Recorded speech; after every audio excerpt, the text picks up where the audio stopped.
Bueno, aparente estamos ya en Zoom, por lo menos para grabar.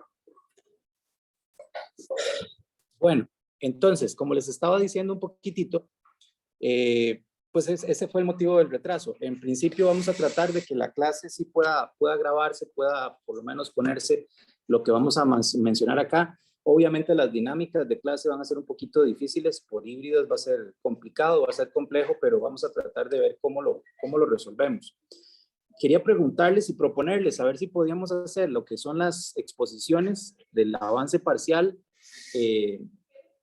vía virtual la siguiente semana, ¿verdad? Empezamos la siguiente semana, exposiciones parciales. Si las podríamos hacer virtual para que las personas, hay como 2 o 3 personas que me han dicho que les queda muy incómodo venir, por lo menos para esas personas, poder adaptarlo así. O si ya lográramos en esta semana, hoy estamos jueves, si de aquí al otro martes, miércoles pudiéramos contar con algún tipo de equipo diferente, ¿verdad? Para poder hacer clases híbridas, yo no tendría ningún inconveniente en venir aquí con las personas que quieren exponer por acá y que las que no, pues lo hagan en forma virtual, ¿verdad? Que sería también la otra opción. ¿Qué dicen ustedes? ¿Cómo lo prefieren? Que las presentaciones empiezan el 13. El 13. Entonces nos quedan 2 semanas. Ah, bueno, entonces sí, tenemos un poquito de chance como para ver eso también, pero ¿preferirían hacerlas virtuales, o sea, definirlas virtuales todas? ¿O intentamos tal vez venir acá algunos y los que no hacerlas por vía Zoom? ¿Qué prefieren? Todas virtuales. Ok, está bien. Si no tienen problema, inconveniente, yo no tendría problema en que las hagamos también virtuales. Por lo menos esas 2 semanas que haríamos esas presentaciones.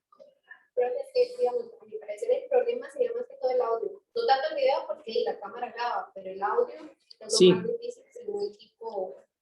Sí, habría que, ahora precisamente que estamos haciendo esta grabación y que estamos intentándolo, vamos a ver qué tal queda el audio simple. Yo tengo unos audífonos por ahí que, bueno, yo me los podría poner para eventualmente, si estamos hablando, tal vez trabajar un poquito mejor con eso. Pero vamos a intentar a ver cómo nos sale, ¿verdad? Y ver, ir tanteando a ver. Sí. Sí, es que exacto, eso es lo que estaba yo pensando. Pensaba trabajar con los dos y trabajar con el audífono, ¿verdad? Entonces, para ver de qué manera, pero como no venía muy preparado el día de hoy, pues entonces estamos un poquito intentando a ver qué tal nos va.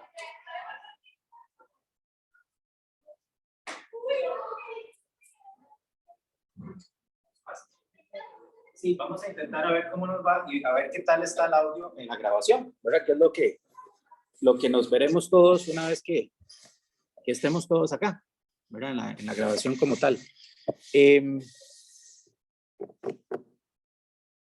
Ok, si son 2 semanas, entonces tal vez trataremos de implementar alguna cosilla. Me dijo don Eval que también había posibilidad, vamos a hacer una carta para solicitarle a la universidad algún equipo especial, por ejemplo, algún micrófono o algo así, tal vez de diadema, que pudiéramos ponernos en el caso de que estuviéramos aquí exponiendo o haciendo algo. Eso se podría también intentar. Bueno, en la clase habían pedido uno, pero eso se hacía, digamos, más grandes, sí. Vamos a ver, como les digo, vamos a intentar trabajar de alguna forma para que ustedes puedan acceder de las 2 maneras, sobre todo porque todavía nos falta un mes y medio, 2 meses de invierno fuerte. Y bueno, ayer tuvimos aquí un evento en San Ramón, ¿verdad? De inundaciones. En San Carlos ha llovido bastante, la carretera en la zona entre Salcero y esta parte también entiendo que hay derrumbes también en la zona del Pacífico. Entonces, tratando de salvaguardarlos a ustedes un poco también, para que no se desplacen mucho, podríamos intentar hacer de las 2 formas. Obviamente cuando no podamos, pues lo haremos virtual, pero también tratando de privilegiar un poco la presencialidad, trataremos de que todos estemos por acá en algún momento. Bueno, quería preguntarles qué les había parecido el documental, si lo pudieron ver, qué les había gustado o qué no les había gustado, si les había llamado algo la atención del documental de la semana anterior. Sin miedo, sin pena. Muchos Estados Unidos. ¿En qué sentido? Solo, digamos, está bien, solo el personaje es estadounidense, pero la cultura en sí de Estados Unidos, a mí, en lo personal, no me cansa. lo mismo. Sí, pero a mí más bien me llamó la atención, digamos, que él no era así como nacionalista, porque más bien él, yo digo que también hay muchos estadounidenses que dicen lo que hacen los americanos es lo que está bien. Y él en el documental más bien estaba viendo que era es una crítica, claro, es una crítica a la sociedad un poco norteamericana, aunque al final se le sale un poco sí lo nacionalista, ¿verdad? En el sentido de decir, bueno, y al final podemos los norteamericanos volver, ¿verdad? Pero es como una especie de película. A mí me parece que lo importante, lo interesante del documental es ver los ejemplos de los otros países en las diferentes áreas y cómo estamos muy acostumbrados a ver ejemplos de Estados Unidos en esas áreas y que nosotros sigamos como país el ejemplo norteamericano en muchas de esas áreas, cuando él mismo está señalando la crítica social terrible, ¿verdad? Que tiene que tener un país como este. Sin ser antiimperialista, ni mucho menos, sí es muy interesante ver cómo otros países van muchísimo más avanzados, y hablo ya aquí de nosotros, no de Estados Unidos, en áreas tan sensibles, ¿verdad? Porque es que son áreas muy sensibles. Si ustedes se ponen a pensar, por ejemplo, educación, nutrición, relaciones laborales, relaciones con la mujer, de igualdad social, ese tipo de cosas, vacaciones, por ejemplo, ¿verdad? Es algo que llama muchísimo la atención.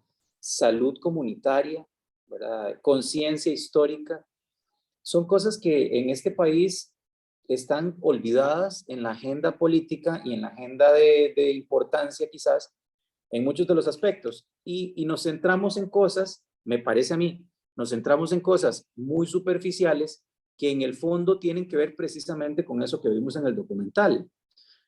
Porque aquí yo les pregunto a ustedes, bueno, ok, ¿ustedes en qué creen que influya la violencia terrible que estamos viviendo en este país, de todos los días asesinatos, todos los días homicidios, todos los días robos, con, por ejemplo, una educación sensible, ¿verdad? Como que en las escuelas ni siquiera nos enseñan a comer o a estar con otras personas. Vemos cosas como muy lejanas al sistema formal. El hecho de pretender que nuestros niños, y los llevo hacia la parte de educación primero, que nuestros niños ya saben comer, ya saben convivir con otras personas, ¿verdad? Que los padres no delegan, digamos, mucho de eso en el sistema formal que no enseña nada de eso. Y en el sistema formal lo único que se nos ocupa o nos preocupa es la parte de los conocimientos duros, ¿verdad? Es decir, la matemática, los estudios sociales, el español, el inglés, en muchos de los casos, en otros ni eso, ¿verdad? Entonces a mí me parece que el documental nos llama la atención en ese sentido, en el sentido de decirnos, ok, existen otras cosas que no nos han dicho, que pareciera que en otros países del mundo sí han podido ver, sí han podido generar y que les va muy bien, que precisamente por esas cosas en otras áreas sociales. Y aquí les pongo el ejemplo del documental. Ok, los países nórdicos tienen un sistema educativo muy distinto, como ustedes lo pudieron ver, ¿verdad? Mucha libertad, un ambiente muy sociable para los niños, muy familiar en el sentido de que van muy poquito a la escuela, hacen poquitos deberes, pero además tienen mucho tiempo para socializar entre ellos, con otras personas y con su familia. Probablemente su familia también los acuerpe, los arrope y les genere algunas otras habilidades. Y a la vez tienen un sistema penal represor muy distinto, donde se basan en cosas que para nosotros son increíbles, ¿verdad? Como una resocialización, como hablar de que el problema o el castigo de la cárcel es simplemente sacarlo por un tiempo de la sociedad, pero que ellos pretenden precisamente que esa persona se devuelva a la sociedad y se devuelva mejor, no peor, ¿verdad? Como nosotros sí tenemos el problema. Eso hace que, por ejemplo, países como Dinamarca o como Suecia tengan cárceles vacías y estén alquilando sus cárceles y sus centros penitenciarios a otros países europeos porque ellos ya no tienen que hacer en esos centros penitenciarios. Entonces, eso parece increíble. O sea, para nosotros más bien tenemos una sobrepoblación carcelaria y un índice de vuelta a la cárcel, de no resocialización enorme. Andamos como por el 70%. Eso quiere decir que quien va a la cárcel regresa, ¿verdad? Tarde o temprano. Es triste pensar en que nosotros no siquiera estamos pensando en esas áreas, me parece a mí. y que más bien estamos buscando un sistema más mercantilista, más pensado más bien en el resultado de la persona y no en la persona en sí misma. Porque de aquí los llamo a cuestionarse ustedes mismos. Ok, ¿para qué estudian ustedes? ¿Por qué escogieron la carrera? ¿Qué fue lo que los llevó a estudiar la carrera que están estudiando? ¿Los llena realmente como personas? ¿Se sienten felices estudiando esa carrera como tal? ¿Piensan que cuando van a poder trabajar en esa carrera van a ser mejores seres humanos porque se van a sentir más plenos? ¿O nuestros indicadores y nuestros objetivos al estudiar fueron otros? Y si es así, cuestionarnos si realmente son válidos. Sí. Es muy claro como lo que usted dice, porque justamente yo me cuestiono a mí, y estoy en derecho, pero no me gusta, ni tampoco siento que vaya a ejercerlo de una forma feliz, y es la misma razón por la cual me estoy cambiando de carrera. Pero eso no lo pensé al principio antes de entrar a la universidad, o sea, fue algo que desarrollé. Porque no nos lo han enseñado, ¿verdad? Que eso es otra parte. Yo no sé si ustedes se dieron cuenta cuando él está hablando con las docentes de Noruega, no, Finlandia, los docentes finlandeses, que varios profesores le dicen que es que los niños tienen que estudiar para ser felices. O sea, esa es una conciencia que nosotros nunca nos dijeron en la escuela. ¿Para qué íbamos en la escuela? Para aprender a leer y escribir, en el mejor de los casos. Eso era lo que íbamos a hacer, aprender cosas. Nunca nos dijeron, padres o maestros, no, usted está aquí para que esté alegre, para que esté feliz, para que entienda lo que es la felicidad como niño, para que juegue, para que se divierta, para que sea niño. En realidad, yo no sé si a ustedes les pasa o les pasó, pero los maestros nunca, bueno, no generalizo, la mayoría de maestros no generan ese ambiente de felicidad en los niños. Algunos sí, ¿verdad? Piensan en la persona en sí misma, pero la mayoría están muy preocupados por el resultado académico. Pensamos en que nuestro objetivo como maestros es que las personas que están a nuestro cargo en el aula aprendan ese conocimiento que tenemos que dar. Cuando creo que en el momento en que estamos, eso ya, de verdad, como dice por ahí alguno, ya pasó de moda. ¿Por qué? Porque el conocimiento y la teoría del conocimiento está aquí, está en cualquier dispositivo. Ustedes le preguntan a Google y le dan la respuesta de cualquier pregunta de cualquier examen. Eso no, es decir, el conocimiento ya está almacenado en muchas de nuestras áreas y lo que nosotros debemos aprender como profesionales, cualquiera que sea nuestro campo, nuestra área, es aprender a encontrarlo, a manejarlo, a interpretarlo y a aplicarlo, que es diferente a aprenderlo. La enseñanza hasta hace unos 15 o 20 años que no existía esto, era enseñar el conocimiento. A nosotros nos enseñaron derecho, ya que usted está estudiando derecho, aprendiéndonos las leyes, ¿verdad? Y en muchos de los casos los profesores nos obligaban a aprendernos el código, la ley, y nos teníamos que saber dónde estaba el artículo que decía lo que estaban preguntando. Hoy en día, creo que la tendencia moderna es ya no a aprender ese conocimiento, sino a saber manejarlo. Ese es el artículo, está ahí, cómo se usa y para qué se usa. En el caso de las materias que ustedes lleven es igual. Nosotros deberíamos volver nuestra mirada hacia el ser humano. ¿Por qué? Porque lo estamos perdiendo de vista en todo. ¿Para qué tenemos teléfono nosotros? Ya no es para comunicarnos, muy difícil. Ahora es para jugar, para comprar, para ver películas, para hacer un montón de cosas que yo creo que son importantes. Y dejando de lado tal vez la parte más importante, que es esa socialización, ese entender que vivimos en una vida corta, ¿verdad? Que es limitada y que cuando nos damos cuenta no hicimos un montón de cosas que tal vez nos hubieran generado mayor felicidad, mayor sentimiento de provecho, por hacer otras que tal vez no tanto. Entonces, volviendo al tema de para qué estudiamos, lo llamo a cuestionarse para qué estudiamos. Obviamente tenemos que vivir de algo y obviamente el dinero es parte de ese objetivo que como personas tenemos para comprar las cosas que queremos.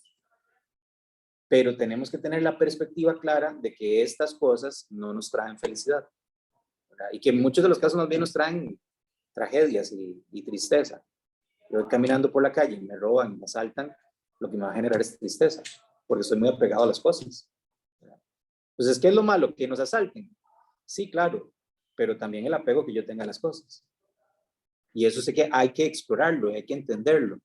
Es fácil, ustedes me dirán, es muy fácil decirlo, sí, usted es muy fácil, porque usted tiene la tableta y tener una tableta es caro y además ese cosa, ¿verdad? Cuesta tenerlo, sí, estoy de acuerdo. Estoy de acuerdo que a uno le duele cuando le quitan las cosas, estoy de acuerdo que a uno le cuestan las cosas y que es parte de ese proceso que nosotros vivimos. Pero esa separación que tenemos que entender de que eso es una cosa y que eso no soy yo, ¿verdad? Y que si al final me lo quitan, yo no voy a perder como tal, porque al final cuando muera, la tableta se va a quedar aquí, yo me voy a ir. Eso es el objetivo de la vida y debería ser el objetivo de la educación, cualquiera que sea, ¿verdad? A nivel universitario, a nivel escolar, a nivel de colegio. El enseñar a nuestros jóvenes y a nuestros niños a convivir, en el sentido de la palabra completa, poder decirles, bueno, ¿cómo conoce usted a su...? Les traigo un ejemplo. Resulta ser que con todo esto de los gatos que he vivido en todo este mes, hubo una gatita que tuvimos que llevar a adopción, la echaron de un lugar y había que llevar en adopción. Entonces una familiar de mi esposa dice que la niña, la hija de ella, tiene una compañerita que quiere un gato y que la quiere adoptar. Nosotros encantados de ahí, encontramos un hogar para el gato, llevamos al gato al hogar. La compañera vive en un cuarto que tal vez es de esa columna ahí. Esa es toda la casa, de esa columna a esa casa. No tienen ventanas, solo tienen una puerta. En ese espacio viven 5 chiquitos, ellas dos, las 2 hermanitas, el papá y una señora que vive con ellos. O sea, son 9, 10 personas, algo así, ¿no? En una pobreza extrema, porque el señor es el único que trabaja de guarda, sin piso, un piso tal vez de cemento. La cocina es simplemente una plantilla, un mostrador. Tienen un cuarto de pilas hacia atrás, hechizo también, y un ambiente terrible para poder estudiar. Yo me preguntaba, obviamente al gato no lo pudimos dejar, porque como ustedes entenderán, un animalito acostumbrado a un ambiente tranquilo, en un ambiente con 10 personas, donde 5 son niños, es muy difícil. Pero me preguntaba yo más que eso, ¿cómo hace esa muchacha para estudiar? Entonces le pregunto a la hija de la familiar de mi esposa, que cómo va la niña, y dice, muy mal. Llegó borracha al colegio al principio, el papá nos amenazó porque mucha gente se burló de ella en alguna de las fotos que sacó en el teléfono y demás. Y uno empieza a entender cómo el sistema deja olvidadas a estas personas. Y cómo nosotros, porque esa es la otra parte, cómo nosotros no nos damos cuenta. Cuando nosotros llegamos a la casa nos volvimos a ver todos y dijimos, pero eso no nos lo dijeron, ¿verdad? Aquí no íbamos a poder traer un gato. La pregunta de la muchacha es si yo no sabía. La compañerita no sabía. Yo no sabía que ella vivía ahí. Yo no sabía que ella vivía con 5 hijos más. Yo creí que era solo ella y el hermano. Yo no sabía que el papá trabajaba todo el día, llegaba hasta las 8 o 9 de la noche, ¿verdad?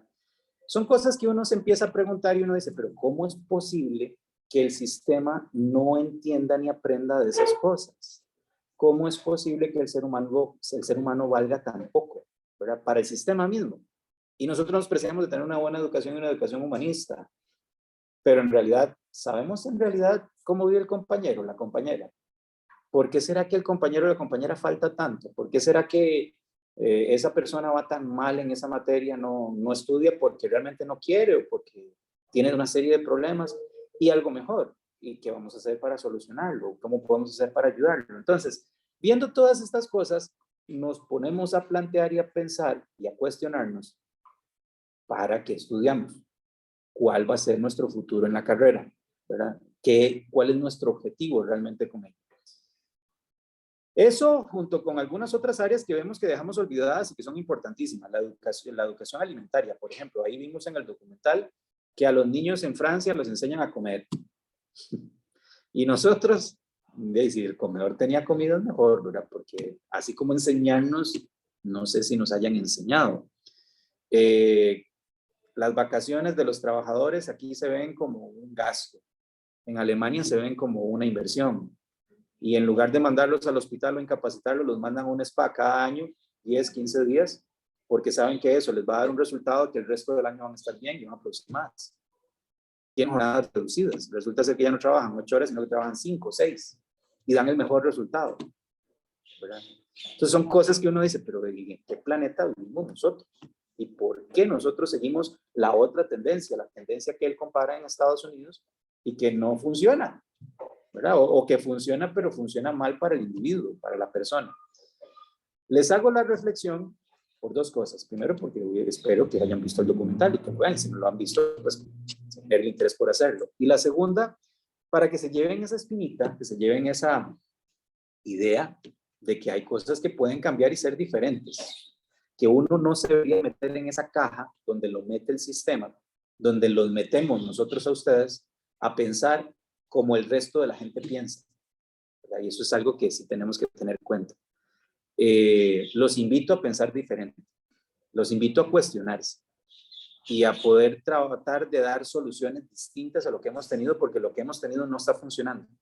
No funciona. Este país cada vez tiene más delincuencia, este país tiene cada vez más mala educación, pésima. Este país en infraestructura, en administración anda muy mal. Y la única forma en que los vamos a poder cambiar es quitar la mentalidad que tenemos, cambiarla y hacer nosotros mismos una mentalidad diferente. Ser más sensibles, no sentimentales, sensibles con el ser humano, con los animales, con nuestro ambiente, con el entorno. Y tratar de verdad de enderezar nuestro rumbo y decir, ok, ¿para qué estudio? Bueno, sí, estudio porque quiero ser abogado y estudio porque eso me va a llenar y estoy seguro de que en esa profesión me siento contento de lo que estoy haciendo. Aunque no me gusta la materia, que eso es también algo diferente, ¿verdad? Uno podría estudiar algo que tal vez no le gusta, pero se siente pleno por el ambiente que eso le genera. Me gustan los compañeros, me gusta el ambiente de trabajo, o me gusta ayudar a los demás en esa forma. Podría darse. No necesariamente tiene que ser que lo que yo estoy estudiando me haga feliz, pero lo que hace lo que yo estudié tal vez sí me hace feliz. Y eso también lo podemos ver. Por supuesto, eso pasa por entender qué es la felicidad, ¿verdad? Y eso es la parte que les decía del aparato. La felicidad no está en eso. La felicidad está en nosotros mismos, en entender que necesitamos poquito para vivir y que entre menos tengamos, somos más libres y más felices. Esa es la parte más difícil. Porque al final el iPhone 14 es bonito, es 14, 13. Al final es eso. Al final nos reducimos a eso. Pero bueno, entendámoslo para que por lo menos sepamos cuando nos asalten, cuando nos hieran, cuando nos hagan daño, que tal vez nosotros no somos esas cosas y podemos seguir tranquilos, ¿verdad? Lo mejor que se pueda. Bueno, era un poquito eso. No sé si alguien tiene alguna, porque hablé más yo que ustedes, alguna otra opinión sobre el documental, algo que quisieran decir. Sí, compañera. Tengo una duda en la parte esta de las comunidades que tienen los prisioneros. Ajá. Porque, ¿qué pasaría las personas que no tienen esas comunidades? ¿No cometerían crímenes para ir ahí, para tener todo eso? Podría ser que sí. Por eso les digo que la sociedad y el sistema es muy diferente. En ese país, el índice de pobreza es mínimo, ¿verdad? Tal vez andamos por el 1 o el 2%. Entonces, digamos, desamparados, gente de la calle, hay muy poquita en ese tipo de sociedad. Eso hace que lo que usted dice, ¿verdad? Que la gente no delinca, más bien para que la guarden y estar protegida. Pasa por un sistema social más fuerte, más honesto, ¿verdad? Que esa es la otra parte. No tener una caja del Seguro Social donde no podamos ir a que nos atiendan porque no funciona, sino por un sistema que funcione. Entonces, ordenar eso es bastante complejo, es complicado. Pasaría por, y hay que entenderlo, pasaría por un proceso de años de cambio de mentalidad desde abajo hacia arriba.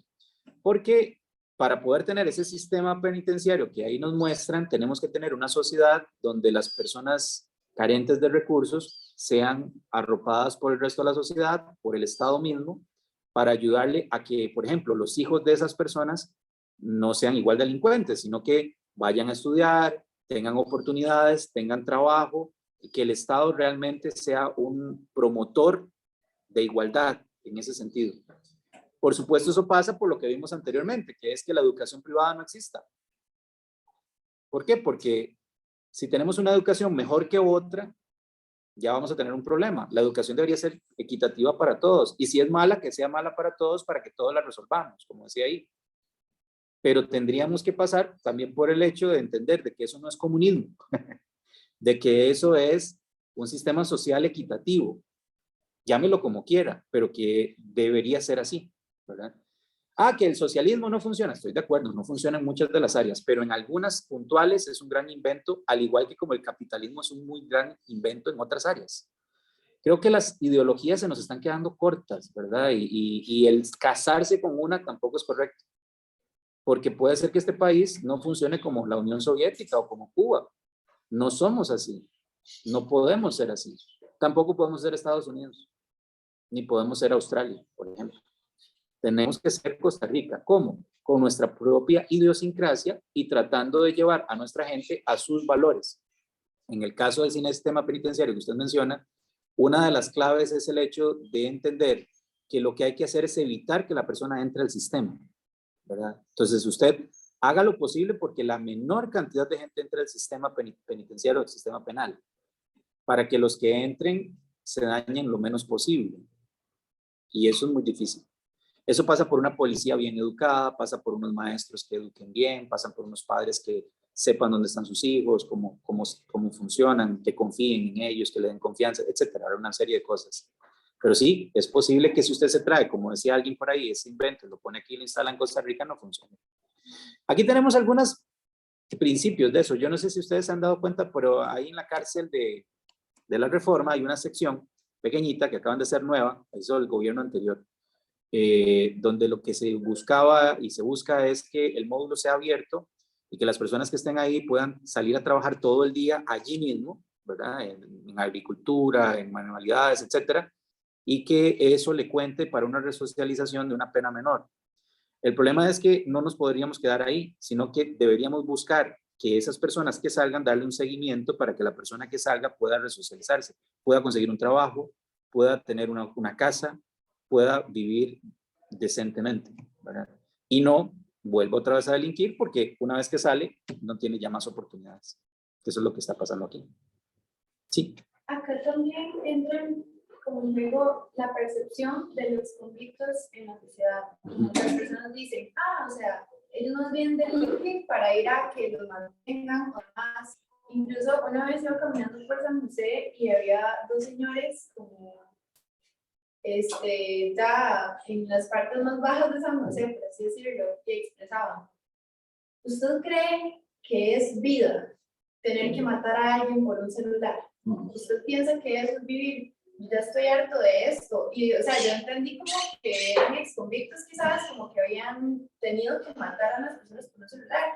Y no es como que ellos se sienten felices por ello, o sea, simplemente es como que... Esa es la vida que tienen. Sí, la descomposición social a la que hemos llegado es terrible. Eso pasa por muchos factores. Los medios de comunicación están cada vez peor.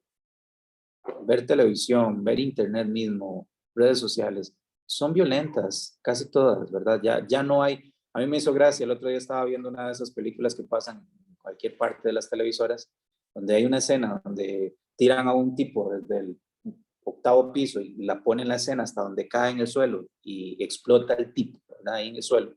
Y después, inmediatamente después pone película apta para menores de 15, no menor, para personas que no sean menores de 15 años. No sé qué diciendo, pero ¿qué puede ser un muchacho de 15 años o 16 años viendo esto? ¿Verdad? O sea, ¿qué sentido tiene eso y cómo lo va a afectar? Para uno tal vez no, porque ustedes tienen una familia que los arropa, que los acuerpa, que los ha educado y les enseña que eso es una película. Pero subliminalmente y psicológicamente uno queda afectado a entender ya muy tranquilamente el ver que a alguien lo tiren de un 6º piso, porque así se queda en el subconsciente. Y entonces para nosotros, para cualquiera de nosotros, ya matar no es lo mismo que para una persona de hace 30 o 40 años, porque ya lo hemos visto. Nosotros ya vemos a matar personas todos los días en la televisión.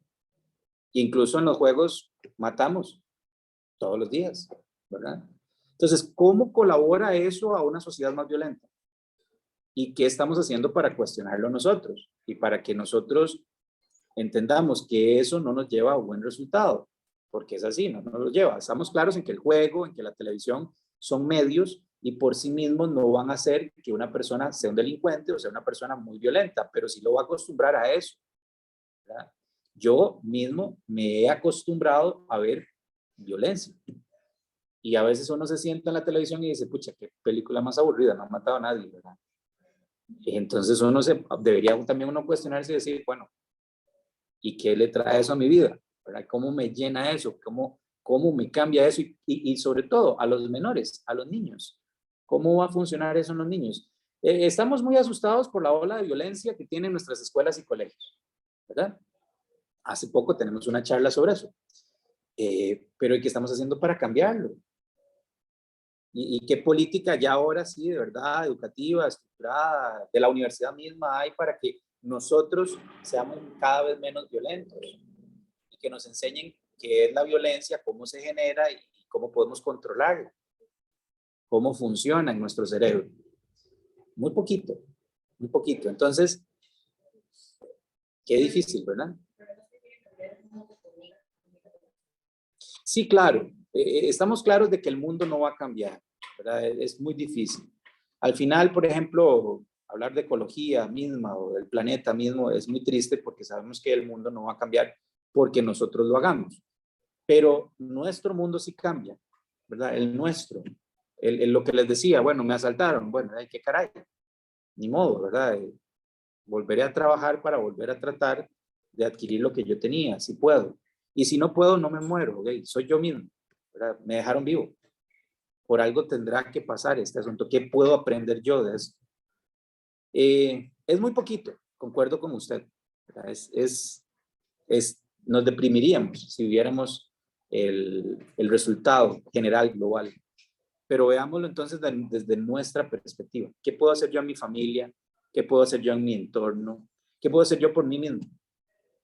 Para que yo sea menos violento. Ser menos violento yo me hace más feliz.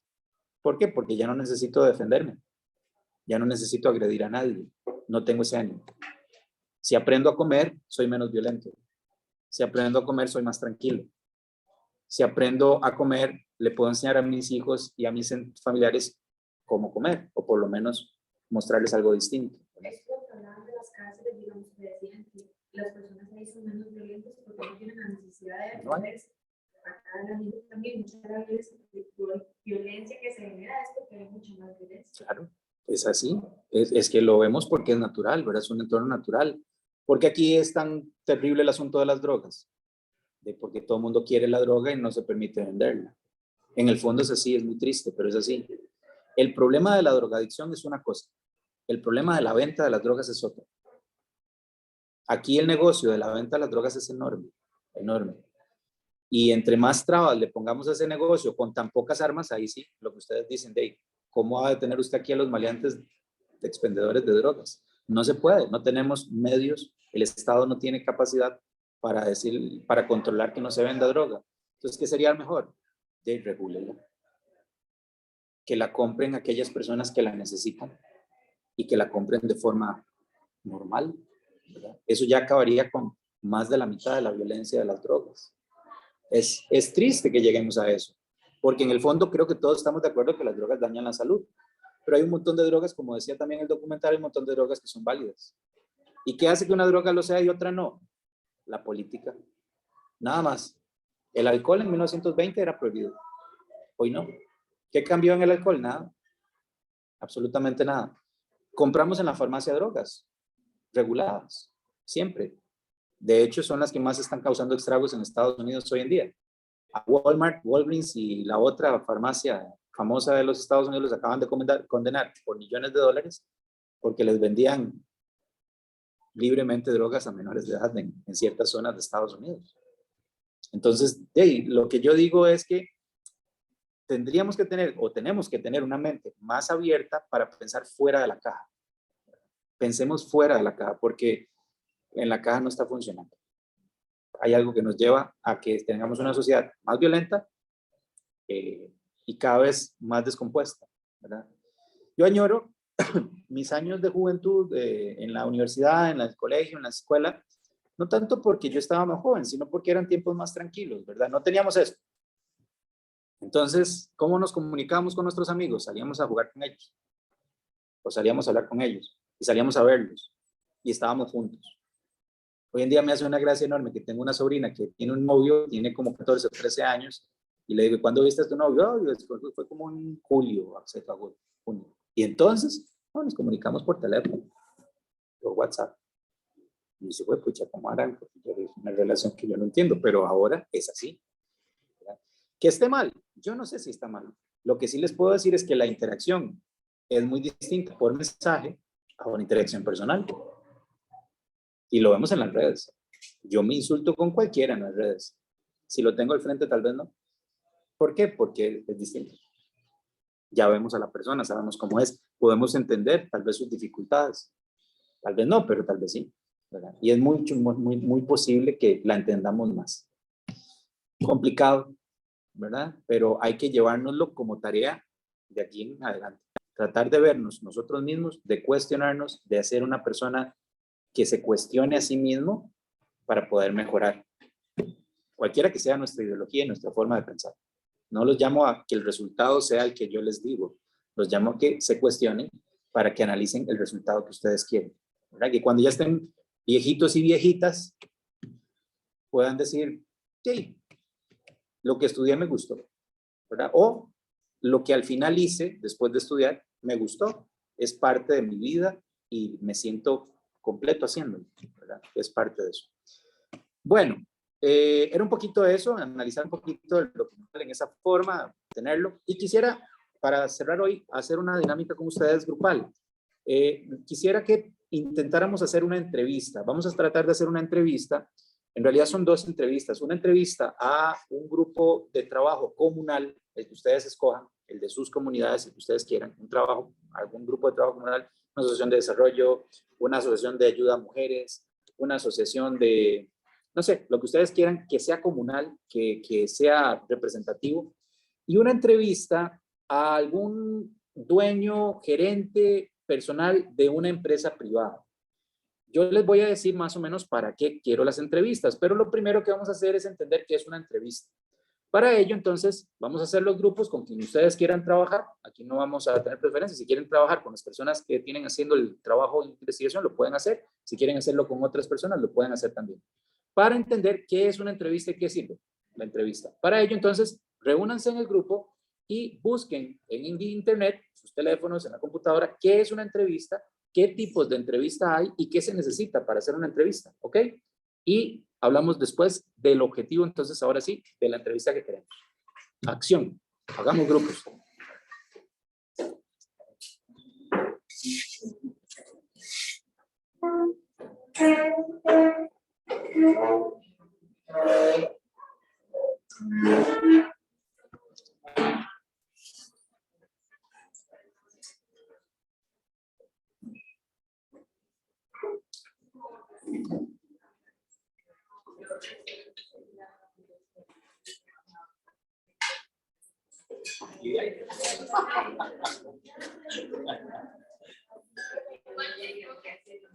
No importa, puede ser 5, 6.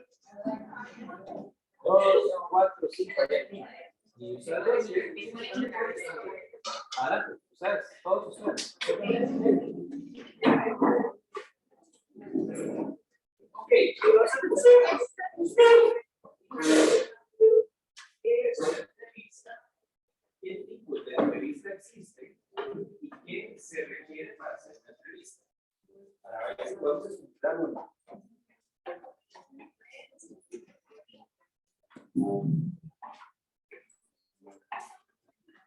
Vean, pensando en lo que tenemos que hacer, me traje este trípode para poner el teléfono. Puede ir esta clase.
vez aquí nos veamos.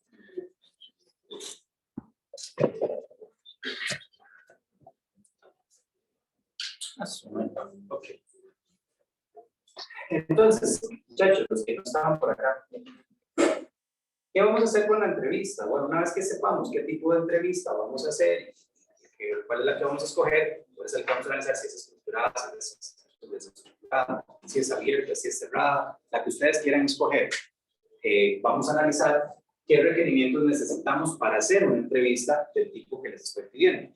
¿Qué vamos a buscar? Bueno, el planteamiento de las preguntas, ustedes tienen que hacer las preguntas de acuerdo a lo que ustedes consideren que tienen que preguntarle a esas personas. Tienen que ser entre 5 y 10 preguntas máximo. No pueden ser menos de 5, no pueden ser, no deberían ser más de 10. Podría ser más de 10 si ustedes se emocionan mucho y la persona también quiere hablar mucho y demás, no pueden plantearlo, pero digamos que están entre 5 y 10. Recopilación de datos, ¿cómo hacerlo? Lo van a grabar, lo van a escribir, lo van a redactar, van a tomar apuntes, ¿cómo hacerlo? ¿Ok? Puede ser una entrevista virtual, podría ser una entrevista virtual, ahora que tenemos a veces las personas se sienten hasta más seguras, podría serse. Y la elaboración al final de un informe para una breve exposición de unas 4 o 5 filminitas que ustedes traigan para contarnos cómo hicieron la entrevista, qué resultados obtuvieron, a quién entrevistaron, cómo funcionan las personas que entrevistaron, qué hacen, etc. ¿Okay? La otra semana. La entrevista al miembro del grupo comunal que ustedes quieran, gira en torno a estas 3 cosas. ¿Cuál es el objetivo de la labor de esa asociación, de ese grupo? ¿Cuáles son los principales problemas que ese grupo tiene en su labor, en su giro? ¿Y cómo se siente esa persona a lo interno, propiamente, personalmente, haciendo esa labor que ella está haciendo? Esa es la parte del grupo comunal. En la parte comercial, de la empresa comercial, le preguntaríamos o analizaríamos cuál es la actividad comercial de la empresa, un poco cuál es la actividad comercial de esa empresa, cómo colabora la empresa en el desarrollo de la comunidad, para ustedes o para esa persona, y si no lo hace, pues explicar por qué consideran ustedes que no lo hace, y si tiene un objetivo social expreso esta empresa o no lo tiene. Eso sería una pregunta muy interesante para la persona tal vez que esté en la empresa, si se ha planteado que si esa empresa tiene un objetivo social dentro de la comunidad o no, solamente para ganar plata, para ganar dinero. ¿Por qué tiene esta empresa? Porque vivo de eso. Es una pregunta, una respuesta que puede ser muy dada. Pero ¿considera usted que esta empresa que usted tiene colabora en el desarrollo de la comunidad, aporta algo a la comunidad, funciona a mejor en algo en la comunidad que su empresa esté aquí? Eso sería muy interesante, a ver si la persona se lo ha planteado, y si no, pues que se lo plantee tal vez con una entrevista. Claro, contacto, ¿verdad? Con cuidado. Eso es lo que buscamos con ambas entrevistas. Un poquito, practicar la entrevista y que ustedes nos digan, nos cuenten un poco qué encontraron. La entrevista a cada una de estas cosas tiene que ser algo cercano a la comunidad donde yo estoy. Entonces, por eso les decía que se puede desarrollar en parejas o individualmente, o si quieren en grupo, ok, pero tienen que participar entonces de las entrevistas de unas comunidades y de otras. Porque si estamos trabajando, por ejemplo, en el grupo de 6 personas, se puede hacer en un conjunto, los 6 personas el informe, pero entonces participarán en las entrevistas de las diferentes comunidades para poder entenderlo, ¿verdad? Si no, pues entonces, de una vez que nos llevamos ya el tratamiento acá, de lo que estructuramos, de lo que hicimos, lo vamos a aplicar en nuestra comunidad con nuestra entrevista. ¿Ok? Eso es básicamente lo que queremos hacer. Entonces, les voy a dar unos minutitos para que terminen más o menos de plantear algunas preguntas o si tienen algunas dudas o algo así, porque el día de hoy lo que queremos es hacer este planteamiento. Durante la semana hacemos la entrevista y la semana entrante venimos a presentar el informe, que es lo que queremos. Ustedes me dicen. Entonces, por ejemplo, en el caso de nosotros estamos trabajando con ella y tenemos 2 compañeros más, 4 somos de Palmares, entonces tendríamos que hacer igual una entrevista entre los 4. Si todos viven muy cerca y el grupo comunal, por ejemplo, afecta a todos o el comercio afecta a todos, se puede hacer una sola, no hay problema. Pero lo que sí quisiera es que si vivimos en comunidades diferentes, pues escojamos alguna de nuestra comunidad para conocer también, ¿verdad?, esa parte.